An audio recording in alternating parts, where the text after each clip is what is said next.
காலையில் டிஃபனுக்கு இடியப்பம் தான் பண்ணியிருந்தேன். இந்த இடியப்பம் பண்ணும்போதெல்லாம் சின்ன வயசு ஞாபகம் வரும். ஏன்னா நான் வந்து சின்ன வயசில் இடியப்பம்னா ரொம்ப பிடிக்கும். நான் வந்து அம்மா எப்பவும் பண்ண மாட்டாங்க. என்னைக்காவது ஒரு நாள் ஃபெஸ்டிவல் டைம் எல்லாம் தான் பண்ணுறது. ஓணம், தீபாவளி, கிறிஸ்மஸ் அந்த மாதிரி.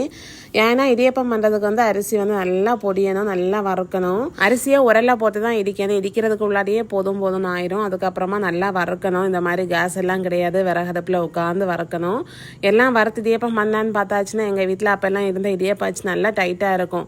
பிழிகிறதுக்கே ரொம்ப கஷ்டமாக இருக்கும். அதனால் வந்து என்னையாவது ஒரு நாள் தான் பண்ணுவாங்க. அம்மா எப்போதான் இடியப்பம் பண்ணுவாங்கன்னு வெயிட் பண்ணிட்டு இருக்க நாட்களுமே உண்டு. அப்புறமா வளர்ந்ததுக்கு அப்புறமா எல்லாம் பார்த்தீங்கன்னா மிக்சி, கேஸ் ஸ்டவ் எல்லாம் வந்துட்டு அதுக்கப்புறமா அடிக்கடி பண்ணுவாங்க.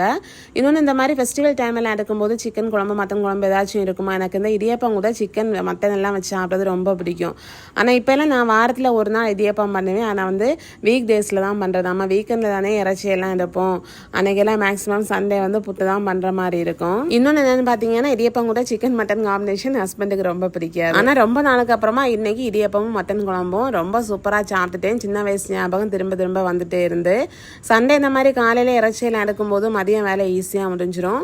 மதியம் சாப்பாட்டை முடிச்சுட்டு குட்டியாக ஷாப்பிங் இருந்து வார வழியில் வயலில் தென்னை மரத்துல எல்லாம் கரைச்சா பார்க்கணும்னு சொல்லிட்டு அங்கே போய் ஒரு ரவுண்டு பார்த்தாச்சு. வயலுக்கு போனால் கருக்கு குடிக்காமல் இருப்போமா, கருக்கு வெட்டி கொடுத்தாங்க. கருக்கு வெட்டி கொடுத்துட்டு கொஞ்சம் உரம் வாங்கிட்டு வந்ததும் செடிகளுக்கெல்லாம் போட்டாச்சு. தேங்க்ஸ் ஃபார் வாட்சிங். பாய்.